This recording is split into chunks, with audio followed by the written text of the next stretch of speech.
नमस्कार, मैं श्रीमती वंदना, सहायक आचार्य हिंदी, राजकीय कन्या महाविद्यालय राजगढ़ चूरू से।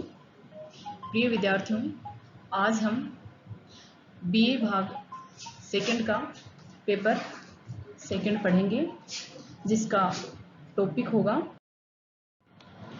अंधेर नगरी। अंधेर नगरी कल के वीडियोस में अपन ने देखा था कि अंधेर नगरी का नाटक का सार देखा था और इसके बारे में अपने थोड़ा देखा था।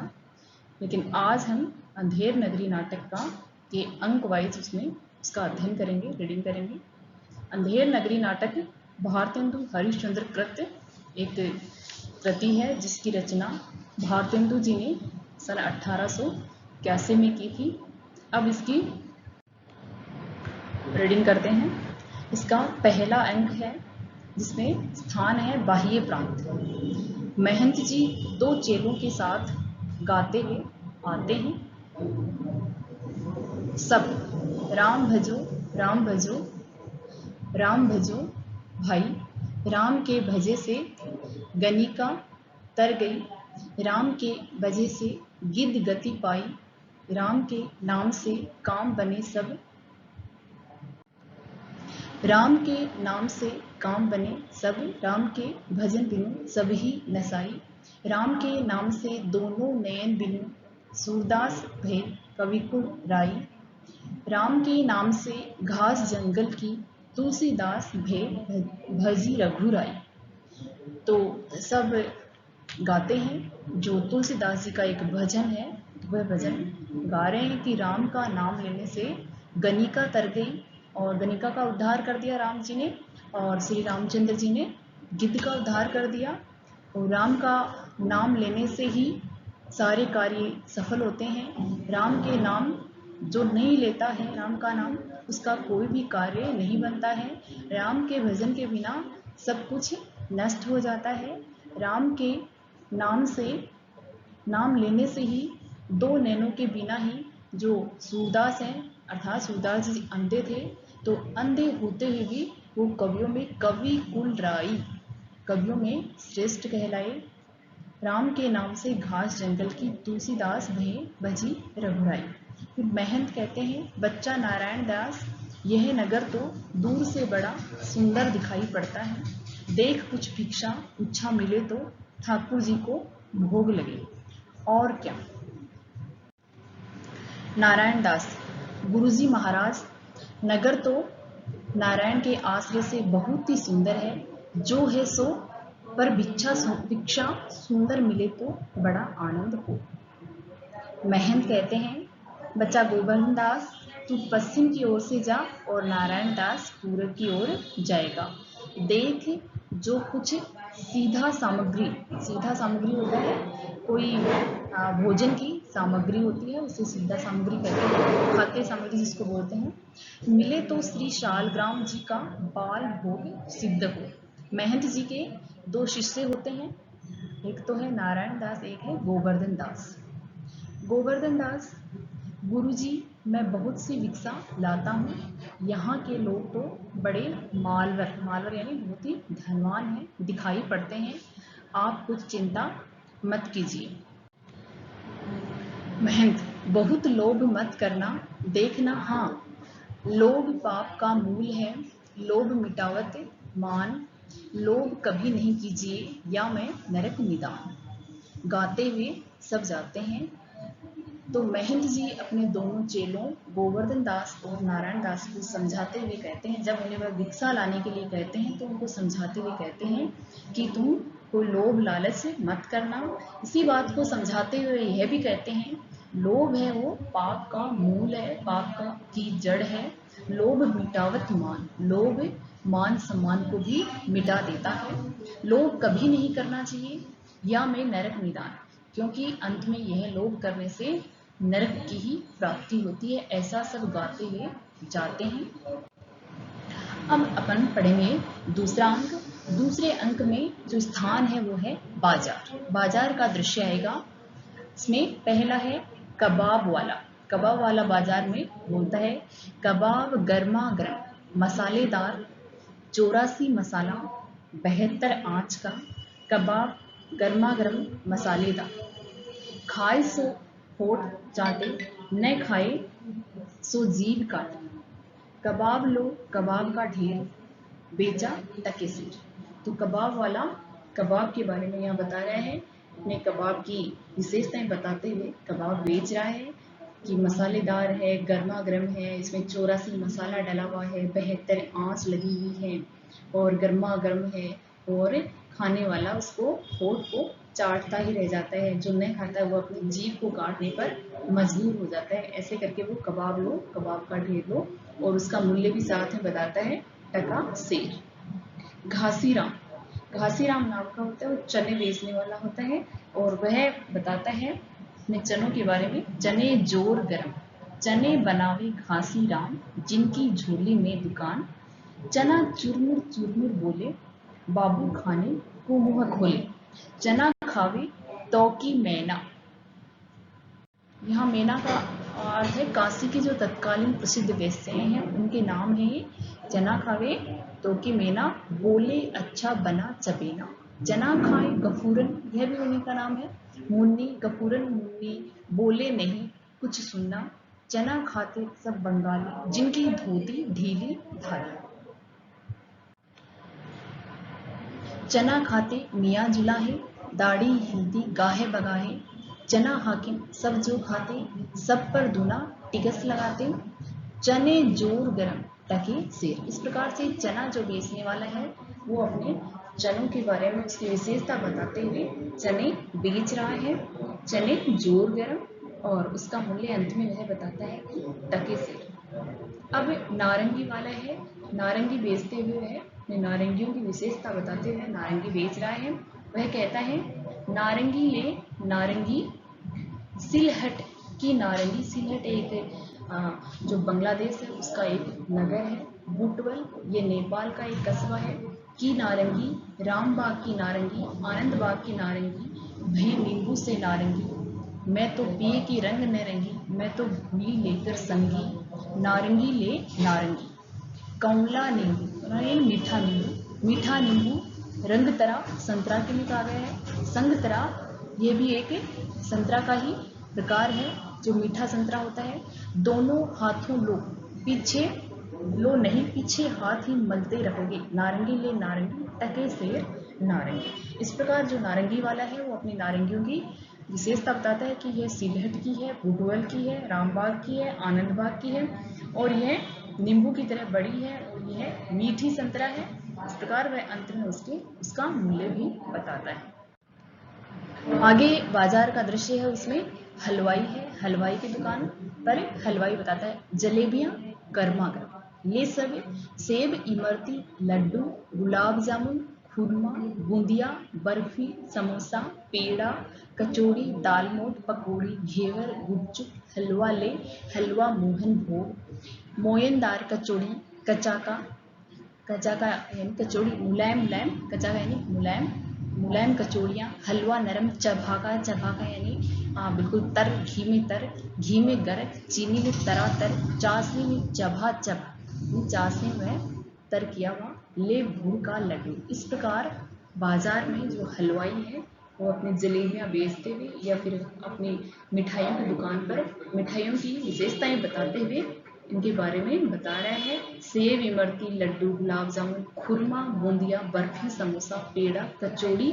पकौड़ी घेवर गुपचुप हलवा, इन सब के बारे में एक एक करके इनकी विशेषता बताते हुए बताता है, आवाज लगा रहा है। जो खाए सो भी पछताए, जो न खाए सो भी पछताए, रेवड़ी कड़ाका पापड़ पड़ाका, ऐसी जात हलवाई जिसके 36 कोम हैं भाई, जैसे कलकत्ते के विल्सन मंदिर के भीतरी वैसे अंधेर नगरी के हम, सब सामान ताजा खाजा ले खाजा टके सेर खाजा।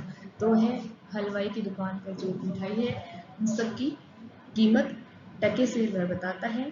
तो टके सेर खाजा का मतलब ये होगा कि यहाँ पर जो राजा है वो बिल्कुल ही विवेकहीन है या अविवेक है, तो प्रत्येक वस्तु का मूल्य है वो समान है, अर्थात प्रत्येक वस्तु जो ऊंची या नीची किसी भी प्रकार को की हो लेकिन उसका मूल्य समान है।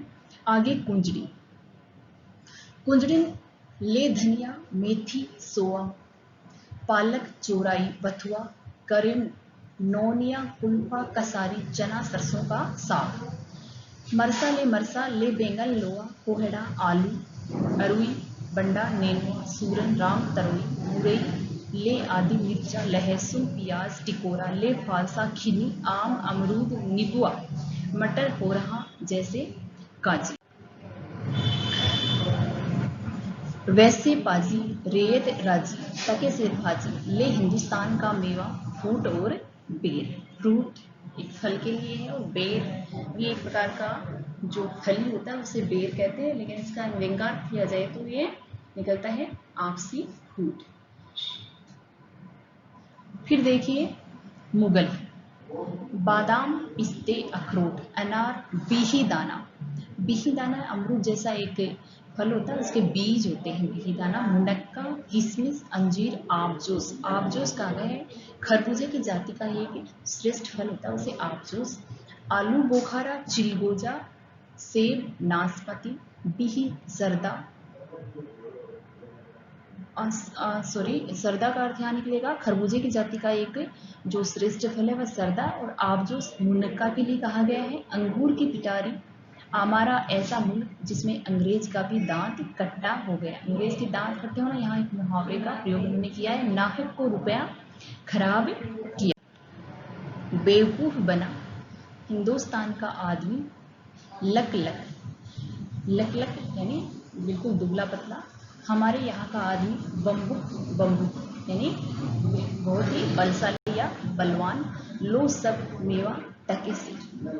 तो सुखी जो मेवे बेचने वाले हैं वो इन सबके बारे में पहले इनकी विशेषता बताता है और इनकी विशेषता बताते हुए अंत में उसका मूल्य भी टके से ही बताता है। पाचक वाला, तो पाचक वाला अपना चूरन बेचता है और चूरन की विशेषता बताता, चूरन अमल बेत का भारी, जिसको खाते कृष्ण मुरारी, मेरा पाचक है पचलूना, जिसको खाता श्याम सलूना, चूरन बना मसालेदार जिसमें खट्टे की बहार, मेरा चूरन जो कोई खाए मुझको छोड़ कहीं नहीं जाता, हिंदू चूरन इसका नाम, विलायत पूरन इसका काम, चूरन जब से हिंद में आया इसका धन बल सभी घटाया, चूरन ऐसा हट्टा कट्टा कीना दांत सभी का खट्टा, चूरन चला दाल की मंडी इसको खाएगी सब रंडी, चूरन अमले सब जो खावे दूनी रिश्वत तुरंत बचावे,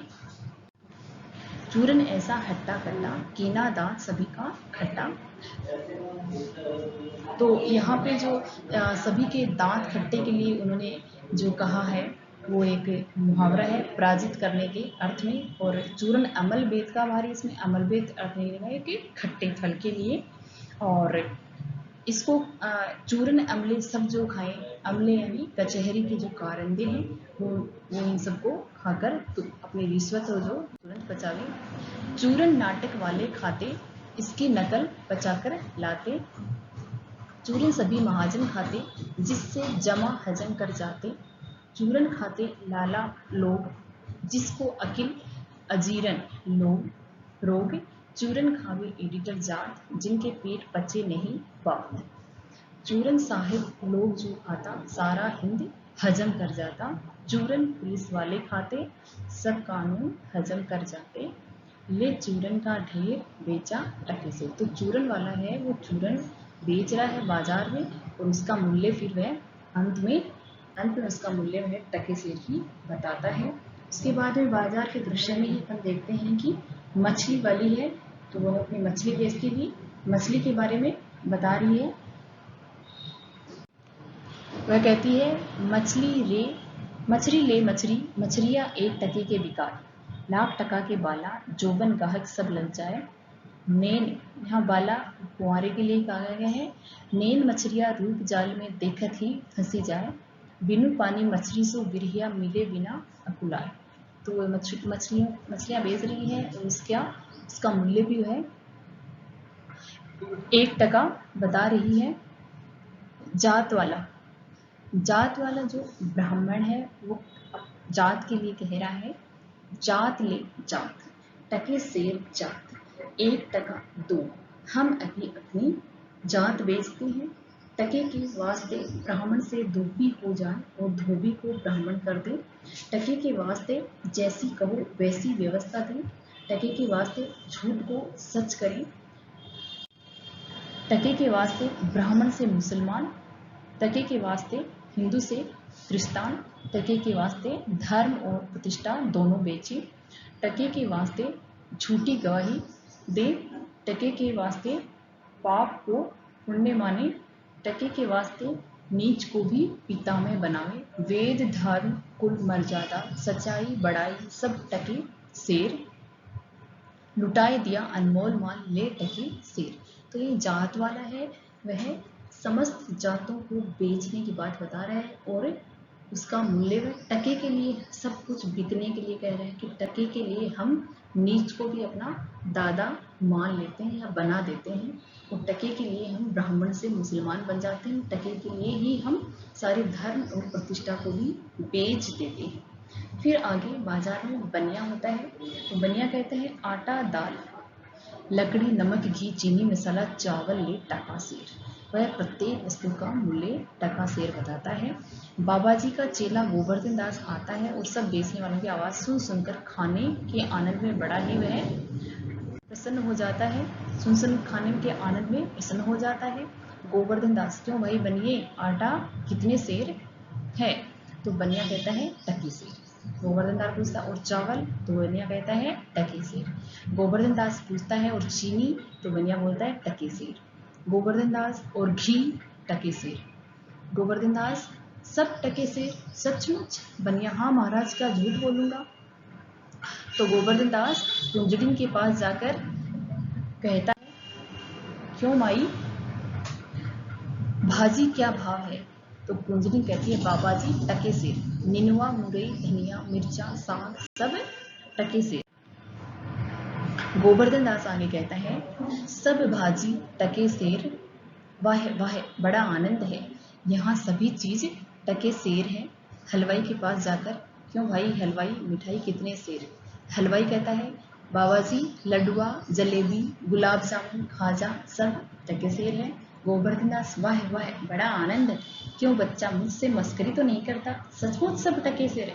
यानी गोवर्धन को बाजार के मूल्य सुनकर उससे अत्यधिक आश्चर्य होता है कि प्रत्येक वस्तु जो कितने भी महंगी होनी चाहिए सस्ती होनी चाहिए, सबका मूल्य यहाँ पर एक ही है, टका सेर। हलवाई हाँ बाबा जी सचमुच सब टके सेर है, इस नगरी की चाल ही यही है, यहाँ सब चीजें टके से। चाल यानी इस नगरी की परंपरा है चलन है कि प्रत्येक वस्तु का मूल्य टके से है।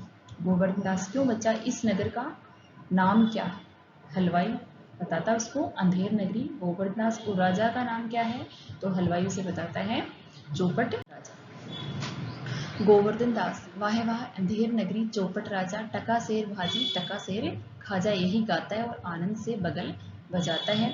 उसे बड़ा ही आनंद होता है कि अंधेर नगरी है और यहाँ का राजा चौपट राजा है। राजा का नाम चौपट है, यानी वह अत्यंत ही विवेकहीन है, इसीलिए यहाँ प्रत्येक वस्तु की का मूल्य टके है, टके शेर है। टका शेर भाजी है और टका शेर खाजा है। अत्यंत अराजकता फैली हुई है और मूल्य है वस्तुओं के वो अत्यंत ही निम्न है या बराबर है समान है। हलवाई तो बाबा जी कुछ लेना देना हो तो लो दो। गोवर्धन दास बच्चा भिक्षा मांगकर 7 पैसे लाया हूँ, 3.5 सेर मिठाई दे दे। गुरु चेले सब आनंद पूर्वक इतने में छक जाएंगे, यानी पेट भर के खा लेंगे। हलवाई मिठाई तोड़ता है, बाबा जी मिठाई लेकर खाते हुए अंधेर नगरी गाते हुए जाते हैं और यमुनिका गिरती है, पर्दा गिरता है। धन्यवाद।